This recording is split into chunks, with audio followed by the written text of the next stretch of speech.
All right. Well, here we are at a kiln opening. It's one of the first that I've ever filmed, well, the first. And the reason I'm doing it is because I've seen other ones on YouTube, and they've really blessed me because they've helped me grow as a ceramic artist, as a potter. Because I never understood or knew that glazing was going to probably be one of the most challenging things that I did in pottery. So I've learned a lot from Hobby Potter, and then I can't remember your name, sorry, but you're from South Carolina, and you open a lot of them and explain, you know, what you've done, and it just really was informative. So I'm doing one today. My kiln right now is at, let's see, 179 degrees, which is fairly good for opening.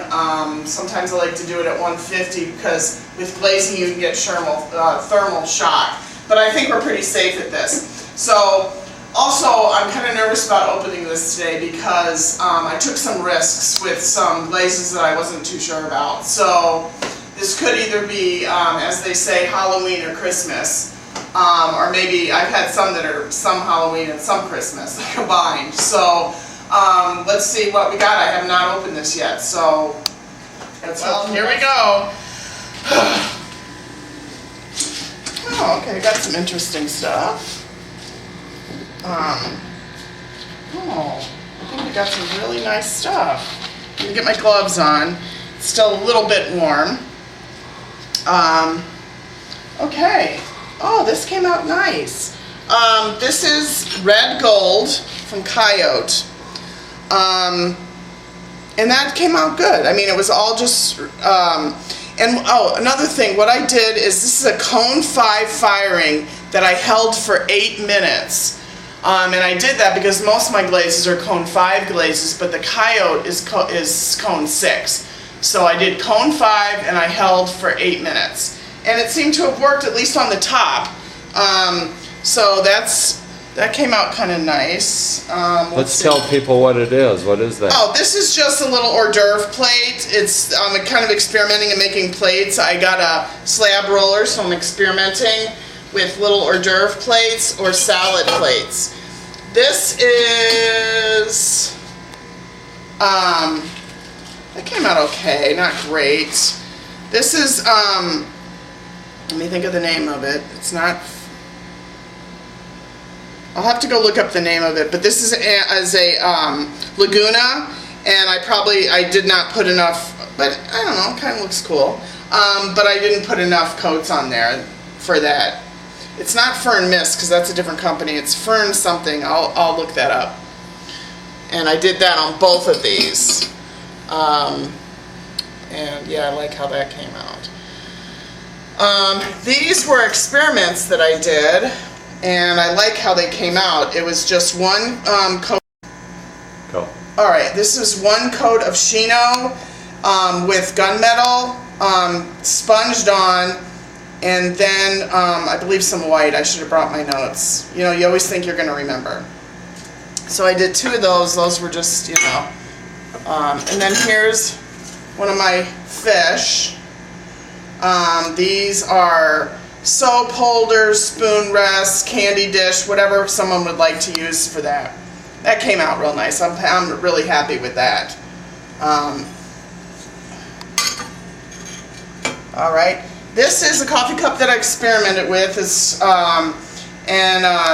Shino on the outside and Purple Pansy from Coyote on the inside.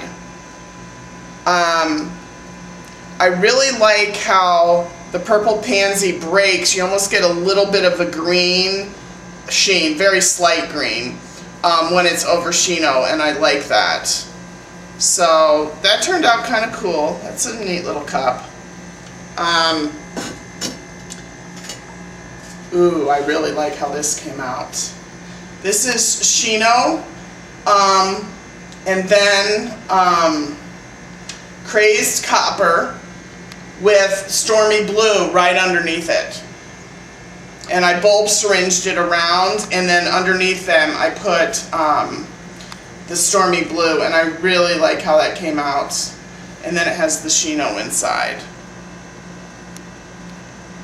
So I really enjoy those 2 cups. So far it's going good.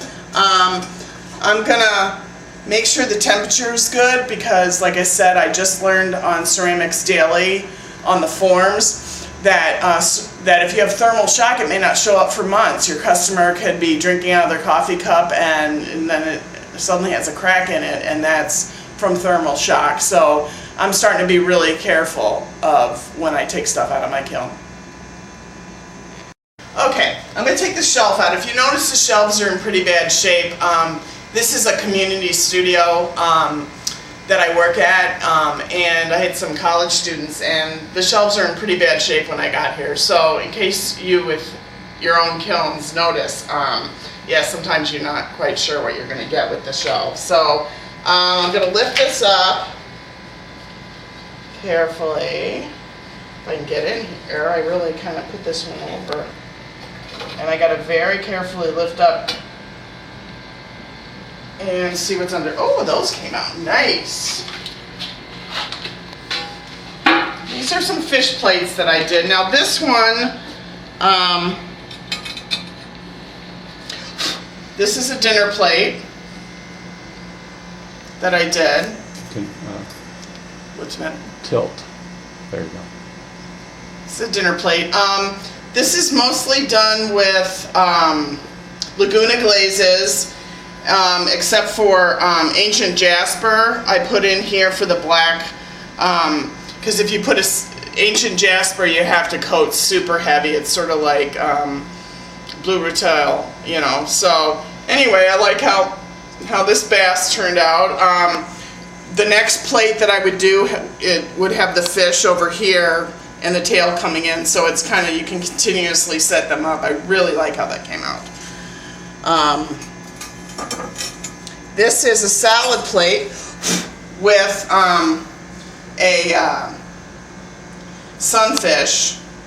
Unfortunately, I see that I sort of need to put more on that gill down there because it kind of blends into the plate. But overall, I really like how it came out.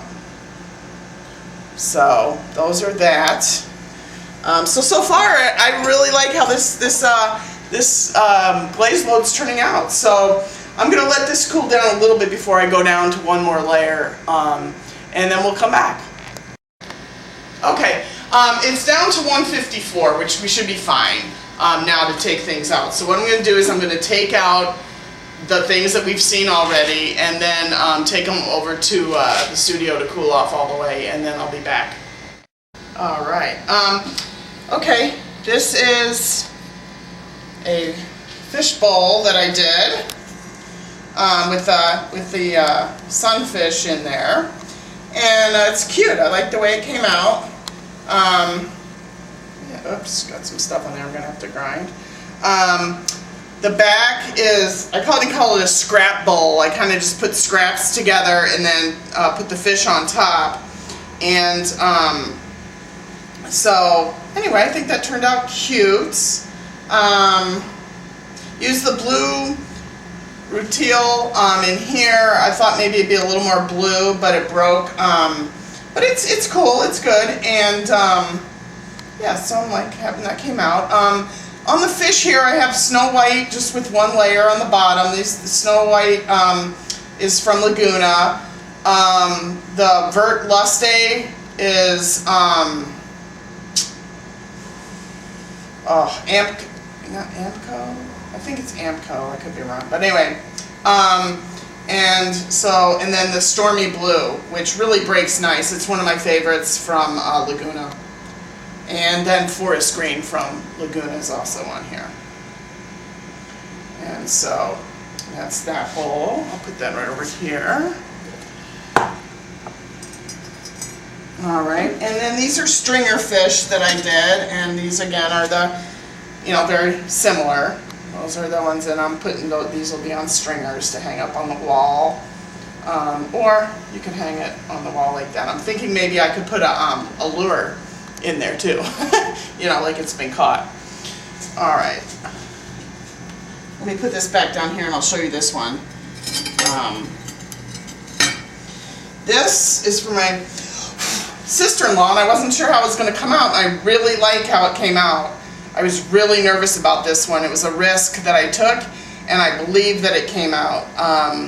So I hope she likes it. She likes green and blue, and like I said, I took a risk by putting gunmetal green in there, but this is forest green underneath here with white, with Snow White on top, and I just wasn't sure how that green was going to react and melt with the metal green, but it looks beautiful. And then she likes blue, so on the bottom I put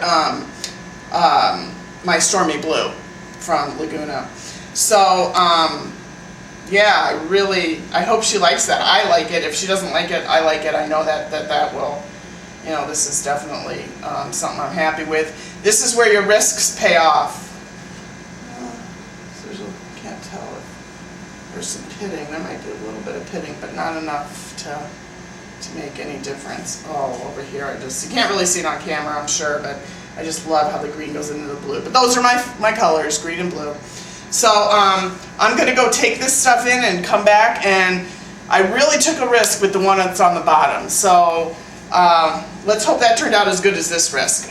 Okay? I'll be back in a minute.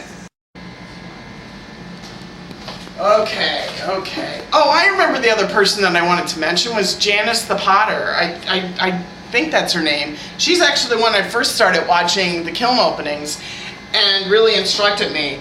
And then Hobby Potter, and then the South Carolina Potter. So I just wanted to mention all three because I've just really been watching yours and really learning a lot. So hopefully this will help someone. Also, the way it's helped me. So, like I said, this next one, I'm kind of nervous about it because I put a color in there, I'm just not really sure. So, here we go. Everything else turned out, so I can't be unhappy if this doesn't turn out.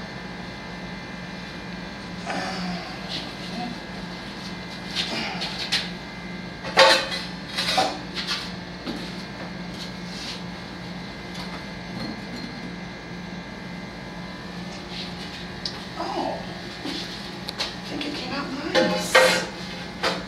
Oh my goodness. Okay. Oh, I love how it came out. Oh my gosh. I do like how it came out. This is nice. I really like it. The main color here is the Vert Lusté, and that's a Potter's Choice. This is red brick, deep red brick, also Potter's Choice. And there was a light coat underneath it. I really like how that came out. Stormy Blue was on the grapes. Vert Lusté just does these amazing things. When it's heavy, it breaks green. When it's light, it goes this golden color. So it gives me a nice, really golden color. So I purposely put it light. And then heavy over here, you can see how it really breaks with some luscious greens and really breaks nice. And then I sponged white, Snow White on here with a sponge really lightly. And I gotta look at that in the light. I probably should have I put some red on the end of the leaves to draw the red from here design wise here, and yet it showed up more like a slight rust, which is the only thing that I think I would change on here, was to put some heavier red down like here and here, and maybe a little bit on the vine, just to carry the design, to carry the red on this side, which I thought I was doing. Oh, there's a little bit there, but that's the only thing I would change about this. But I really like the middle, how that came out, and so I'm going to utilize that again for sure. So I guess this load was sort of Christmas for me. And I'm really happy. I've only been doing pottery since January 2012, and it's August 2012, and things are just going really well, and I'm really excited about it. So I'm Potter Sister, and I'll see you next time.